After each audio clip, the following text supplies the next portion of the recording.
isasagawa ni itong ginawa ninyong diagram. Saan dyan yung ano, paano natin makikita dyan yung metodologiyang gagamitin? Anong metodologiyang gagamitin ninyo?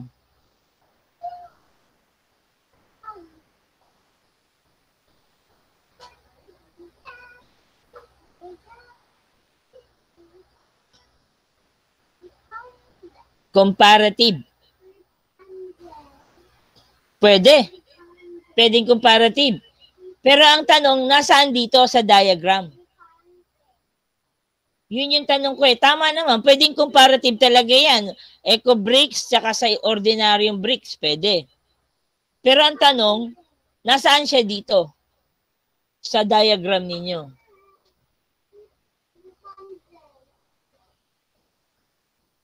Wala po yata. That's the point. That's the point. Kasi kung gagawa kayo ng ano, ng diagram, dapat na ipapakita yung mga sumusunod. Sige, let me share my screen. Okay, ako muna ulit mag-share. Thank you. Okay. Ako naman ha. Sige, pakita ko lang to.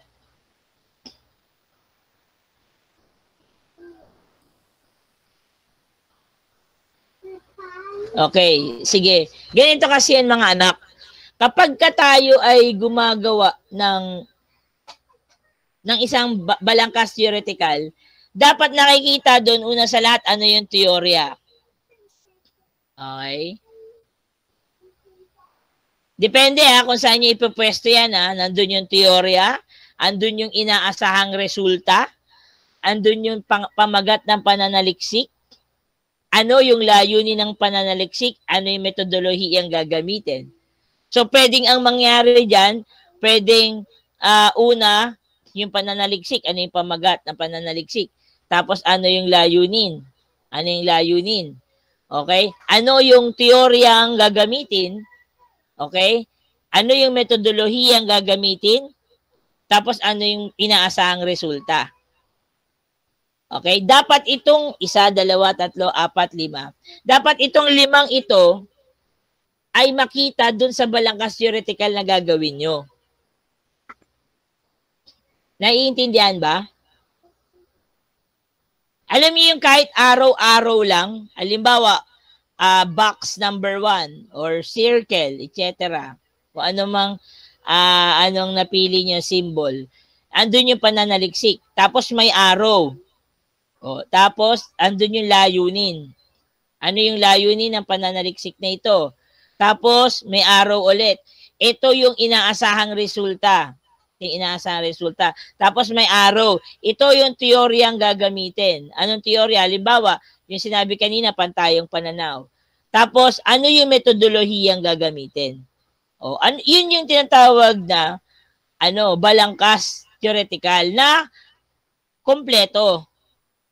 Okay? Hindi natin to kasi ginawa anong nakaraan. Gamit ang mga sumusunod na konsepto sa kahon, gumuhit ng mapa ng mga ideya na magpapakita ng ugnayan at proseso ng pananaliksik. Pwedeng naman to, pwedeng circle. Pwedeng circle. Parang cycle siya. Pwede. Depende sa maiisip ninyo, pwedeng pyramid. Depende. No, basta ang kailangan lang maipaliwanag ninyo. Okay, ano yung kaugnayan nito doon sa teoryang napili nyo at sa metodologiyang gagamitin? Okay? May tanong ba? Sige, bago ako magtalakay, baka naguguluhan na kayo. Medyo masakit sa ulo sa simula, pero pag nakita niyo na yung mga halimbawa, magkakaideya na kayo. May tanong ba kayo sa ngayon? Inuulit ko, pwede niyong baguhin kung ano yung nagawa ninyo, kung sa tingin niyo na hindi ito tutugon sa mga hinahanap natin.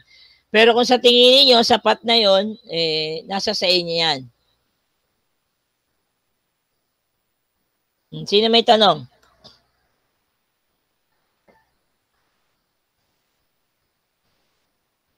Uy, may kausap ba ako dito? Mag-type ng 1 kung wala.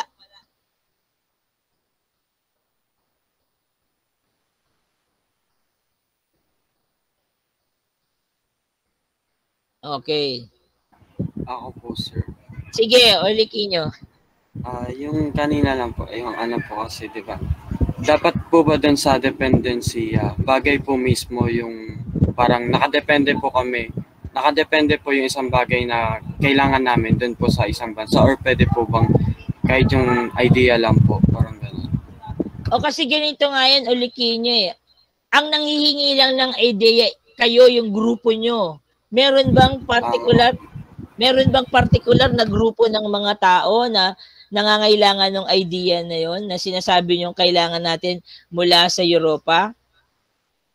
Unless, ulitin nyo, unless napatunayan ninyo sa pamamagitan ng inyong pag-aaral na napakahalaga ng Watergate Movable Dam na iminumungkahi nyo to sa pamahalaang lungsod hanggang sa pamahalaang nasyonal.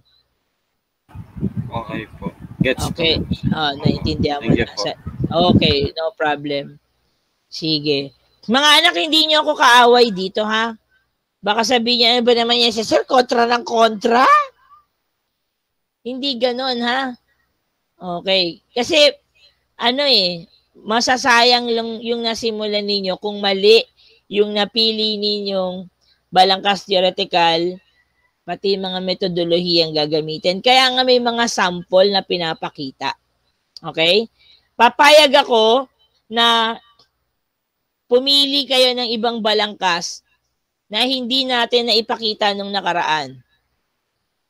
Okay? Kasi napansin ko nakatali na lang kayo dun sa porkit yun lang yung nakita ninyo, yun na lang yung gagamitin. Pwede pa namang magpakita ng ibang balangkas theoretical na sa tingin ninyo ay mas angkop sa isinasagawa ninyong pag-aaral. Maliwanag po?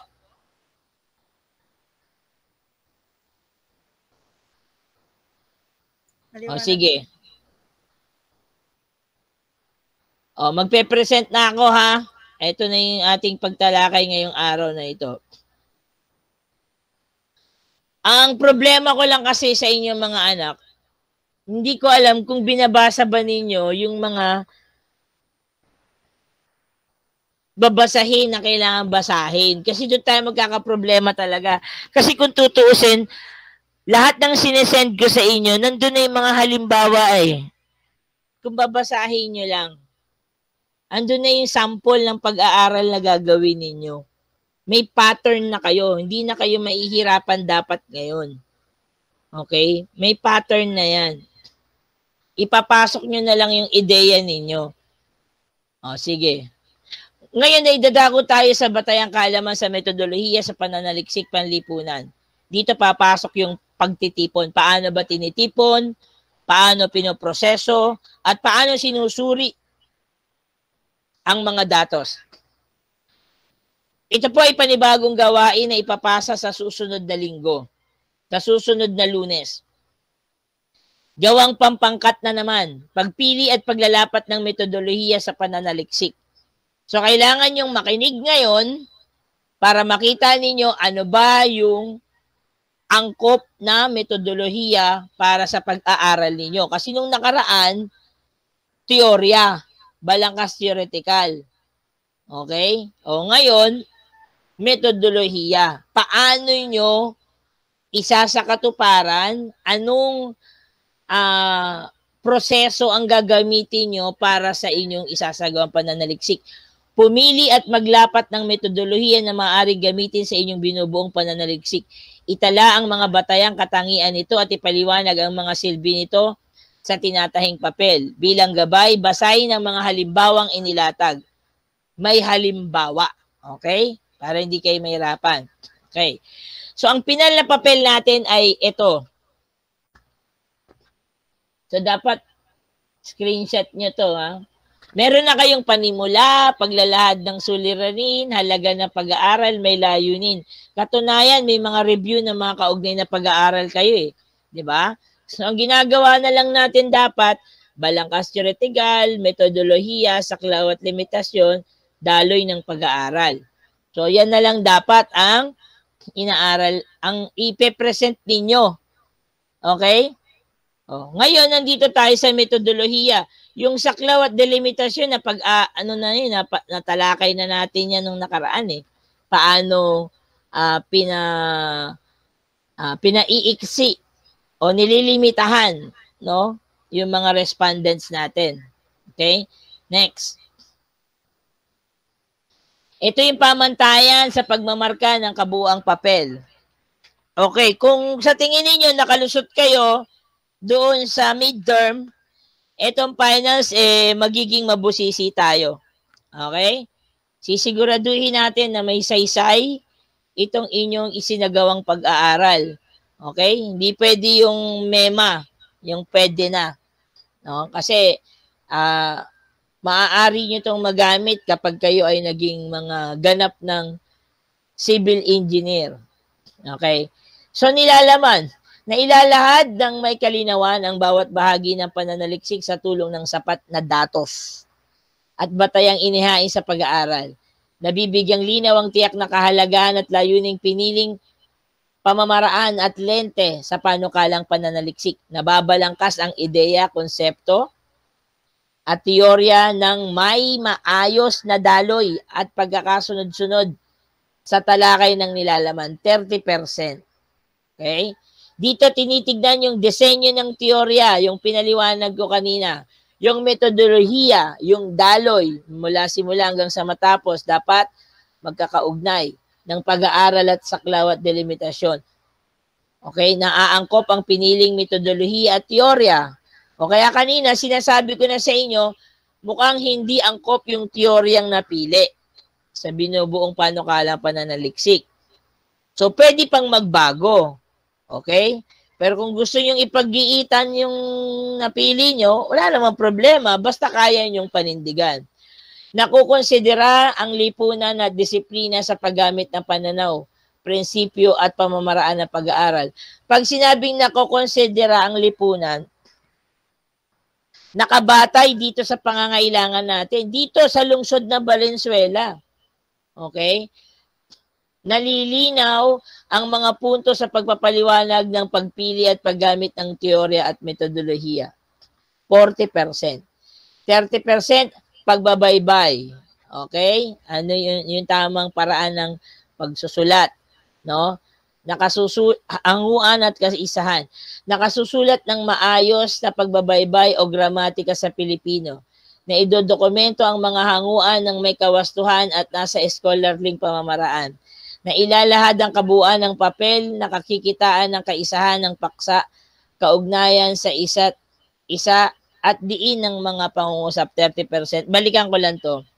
Alam nyo ba na meron kayong grupo, hindi ko sasabihin kung sino kilalanin niyo yung sarili nyo. Hindi nyo ginamit yung Garamond na font style. Hindi kayo naka-justified. Diyos ko Lord. Ayoko lang maging dahilan ng ikabagsak ninyo, kaya inunawa ko na lang. Pero, kapag yan ay hindi na ayos, pag ito hindi na sunod, pasensyahan tayo, MS Word format, Garamond, font style. Diyos ko, font style na lang, issue pa ba to?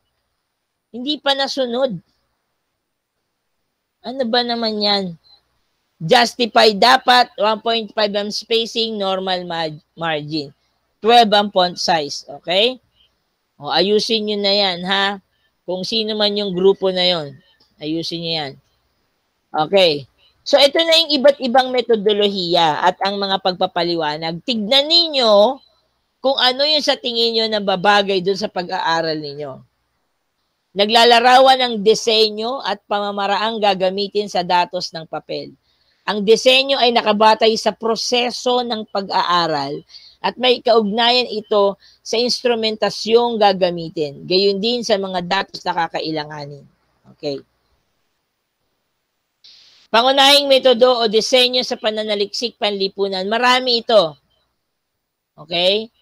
Deskriptibo, historical, phenomenological, korelasyon, etnografiya, kwentong buhay, eksperimentasyon, exploratory, aral kaso, aksyong pananaliksik, pagmamapang kultural, pagmamapang ekonomikal, pananaliksik leksikografiko, at grounded theory. O ito yung paliwanag.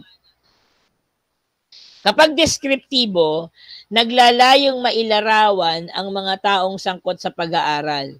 Maaari rin itong maglarawan ng isang sitwasyon at ang ganitong uri ng disenyo ay hindi gumagawa ng hula o paghihinuha at hindi tumutukoy sa dahilan at epekto ng isang bagay. Okay? Deskriptibo, inilalarawan nyo kung ano yung inyong pag-aaral. Historical, ayon kay Boyd, ang ganitong uri ng metodo ay naglalayong mabigyan ng interpretasyon ang mga nakaraang kaganapan. Okay? Historical, nakaraang kaganapan upang magkaroon ng matalinong hinwa sa hinaharap. Okay, sunod. Phenomenological, pinag-aaralan ng iba't ibang reaksyon at pananaw ng mga tao sa isang tiyak na phenomena. Naglalayong matukoy ang pagkakatulad at pagkakaiba ng iba't ibang reaksyon at pananaw. Ito yung ginamit sa ginamit din ito sa anong tawag doon? Sanglaan. May phenomena. Ano yung phenomena? Na tila sa Pilipinas, ang sanglaan ay nagiging tulay para matugunan ang isang particular na problema. Parang nakakasanayan ng mga tao na pag may problema sila sa pera, pumupunta sila sa sanglaan. Okay? So, phenomenological yan. So, tinitignan dito yung mga reaksyon at pananaw. At kung makikita ninyo, kung binasa nyo yung kabuuan ng pag-aaral ng sanglaan, makikita nyo doon sa bandang ibaba yung mga reaksyon at yung pananaw ng mga tao. At ito ay inilahad ng maayos. No? May mga pagkukumpara ng mga datos. Babae, lalaki, yung kanilang mga edad, yung mga dahilan, natubos ba o hindi natubos, bakit nagsanla, no? Andun lahat kung binasa ninyo. Korelasyon, ayon kay Cheprasov, ang ganitong uri ng metodo ay naglalayong maunawaan ng relasyon o ugnayan ng nagaganap sa dalawang variable. Okay. So ano yung kaugnayan ng dalawang bagay kung meron man? Halimbawa, yung Maynilad ba at saka yung bias whale ba ay may kaugnayan sa isa't isa? Halimbawa lang yun, no? So, ipapakita niyo yung korelasyon, yung kaugnayan nila sa isa't isa. Etnografiya, sa pamamagitan ng pananaliksik na ito, ang mananaliksik o etnographer o mananaliksik ay nakikipamuhay sa mismong komunidad na kanyang sinasaliksik. May nagaganap dito na immersion. No, yung pupunta ka talaga doon. Halimbawa, ang pag-aaralan mo ay pagkain ng mga pagpag. O, bakit may mga tao na kumakain ng pagpag? Ano yung epekto nito sa kanila? So, sa mga etnografiya, pwedeng ang nangyayari, tumitira sila doon sa bahay ng mga squatter na kumakain ng pagpag. Tapos ang gagawin nila, makikikain sila. Habang kumakain, nagtatanong. Kumukuha ng reaksyon. Tapos ikaw mismo, dinadanas mo yon. No, yun. Yan. Etnografiya yon, yung metodong etnografiya. Kasi tinitignan mo yung pinagmulan. No? Ayan, may nagaganap ka na immersion kung tawagin. Kwentong buhay. Ito ay kilala rin sa tawag na narrative inquiry at maaaring tumukoy sa isang espesipikong metodo na ginagamit sa investigasyon ng isang phenomenon. Sa ganitong pananaliksik, inilalarawan at isinusulat ng mananaliksik ang buhay at pinagdaanan ng isang tao o higit pang individual. Sa pagtalakay ni Schwaden, sinabi niyang ang narrative inquiry ay kinasasangkutan ng interdisciplinaryong pag-aaral ng mga gawaing tulad ng pagbuo at pag-aanalisa ng mga karanasan sa buhay ng mga tao at kalaunay pag-uulat sa mga ito. Pangunahing tuon ng ganitong pag-aaral ang mga mahalagang karanasan ng taong pinag-aaralang nailahad sa kanilang mga personal na salaysay. Ginawa ko na to minsan, may ginawa akong stage play. Ang title niya, A Man with the Great Vices. Ito ay tungkol sa buhay ni ni Zacarias Quintin Sr., yung may-ari ng Corinthian School. Okay? Ang nangyari, yung may-ari ng Corinthian School, kinausap ako na kung pwede ko daw gawing stage play yung buhay niya para sa pagdiriwang nila ng ika-25th year anniversary. Kaya ang ginawa ko, bukod sa binigay niya sa akin, binigyan niya ako ng autobiography niya na siya yung sumulat. In-interview ko siya. In-interview ko yung mga anak niya, in-interview ko yung asawa niya, no? Para mabuo ko yung kwento, no? Kwentong buhay, no? So nabuo ko yung kwento, ginawa kong palabas sa loob ng 1.5 hanggang 2 oras. Okay? So kwento ng buhay niya 'yon. Okay? So more on pagtatanong at pagpili ng mga highlights. Ano ba yung mga gusto niyang ipakita? No, yung mga struggles, yung mga achievements, etc., etc., na magbibigay ng inspirasyon sa mga taong makakabasa o makakapanood nito. Kasi sa kaso namin, ginawang dula. At ngayon, kahit matagal na siyang tapos, patuloy pa rin pinapanood sa paaralan. Tuwing meron silang founding anniversary, pinapalabas. Okay? Next, eksperimentasyon. Ito ay proseso ng pag-aaral na may 2 variable. Ang isa ay kontrolado o pinanatiling constant at ang isa naman ay manipulado o nilalapatan ng intervention. Ang manipuladong variable o tinatawag ding experimental na grupo ay nilalapatan ng kaukulang treatment para tingnan ng pagkakaiba kung mayroon o kawalan ng pagkakaiba ng 2 grupong pinag-aaralan. Halimbawa, sa eskwelahan, so may 2 section. So, yung isang section, naglalapat ng intervention. For example, may pamamaraang ini-introduce si teacher.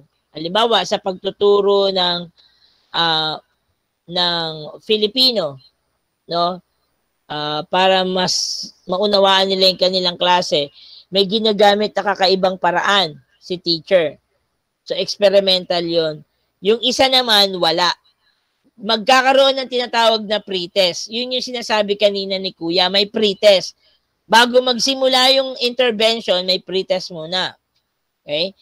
So, makikita yung result. Pagkatapos nun, ilalapat yung nasabing intervention. Pag nailapat na dun sa isang section, tapos sa isang section, hindi. Excuse me. Tapos magkakaroon ulit ng post-test. Ngayon, dapat mas mataas ang makuha ni A. Ni section na 1 kumpara kay section B. Kasi yung intervention ginawa sa section 1 o sa section A. Okay? Naiintindihan niyo ba ako, mga anak?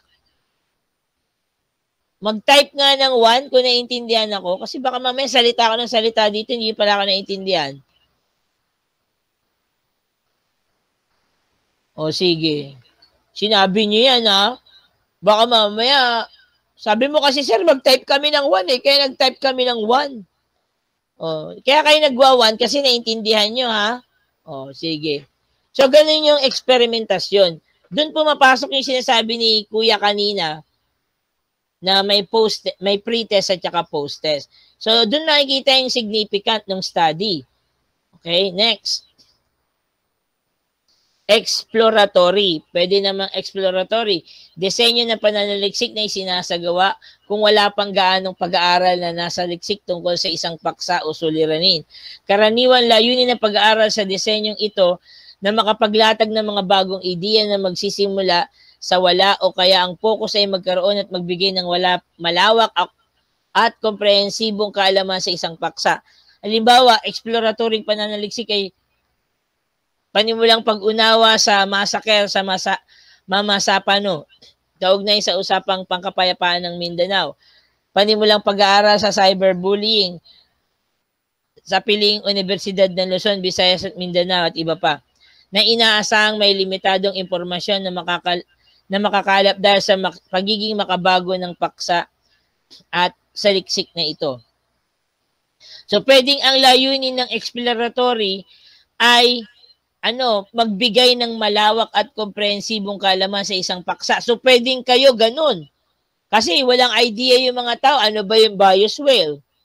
Ano ba yung Watergate Movable Dam? So, pwedeng exploratory ang gagawin ninyo. So, nagbibigay kayo ng information sa mga tao. Pwedeng ganun. Okay? Next, aral kaso, yung mga case study. Ang case study ay isang metodo sa pananaliksik na mailalarawan sa pamamagitan ng pag-aaral ng isang napapanahong kaso o mga kaso ng tunay na buhay. Limitado ang kaso sa mga saliksik tulad ng lugar at oras.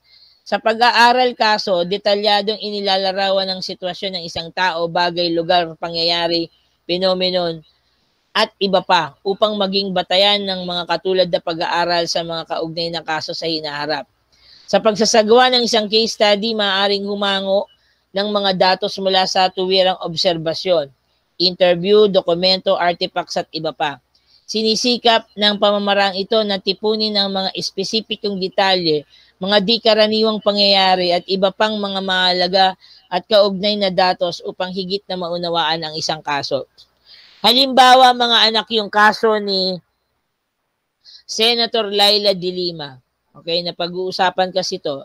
Kaso, aral kaso. Ang sabi, mayroong 3 kaso si Laila de Lima, si Senator Laila de Lima. Sa 3 kaso na ito, sa isang kaso na acquit siya. Ibig sabihin, napatunayan na mahina yung ebidensya dun sa kaso na yon. Okay? Pero hindi nangangahulugan na dun sa 2 kaso, acquitted siya. Katunayan, sa 3 kaso na yon, yung isa na acquit siya, yung isa, may malaki yung probable cause. Yung isa, pinag-aaralan pa hanggang ngayon. Kaya siya nakakulong hanggang ngayon. Kasi may mga lumalabas ngayon sa balita, bakit ganon? Acquitted na. Bakit nakakulong pa rin? Kasi hindi naman pinag-aaralang mabuti ng tao yung kaso. Ang alam lang nila na acquit, tama, acquitted sa isang kaso. 3 yung kaso niya. Naiintindihan niyo ba ako?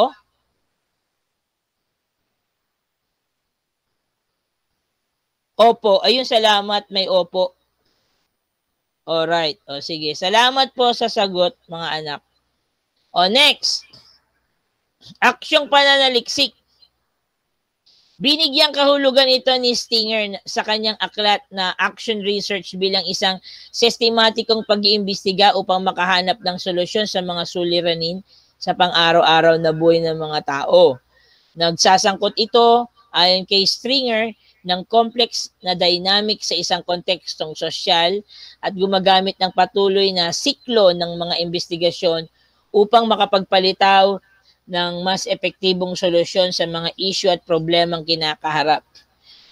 Kadalasang lokalisado ang setting at espesipiko ang sitwasyon na ginagawa ng action research tulad na lamang ng mga suliraning kinakaharap ng isang eskwelahan, negosyo, komunidad, ahensya at organisasyon na magpapabuti sa kahusayan at kabisaan ng kanilang paggawa o sistema. Itinalani ng Chemist at McTaggart ang mga yugto sa pagsasagawa ng action research. Kinabibilangan ito ng pagpaplano, implementasyon, obserbasyon at pagmumuni. Ang action research ay maaaring gamitin sa mga halimbawang pag-aaral tulad ng pagpapahusay sa comprehension sa pagbasa ng mga mag-aaral, pagpapabilis ng sistema ng produksyon sa isang kumpanya, pagpapababa ng antas ng kahirapan sa isang barangay, o prebensyon sa pagbaha sa barangay tuwing tag-ulan. Naku! Narinig yung pagbaha. Anong kinalaman dito ng Bayous Whales? Anong kinalaman dito ng water, ano yun? Yung movable dam. O baka meron. Pero, ang ano kasi dito mga anak, itong aksyong pananaliksik na ito ay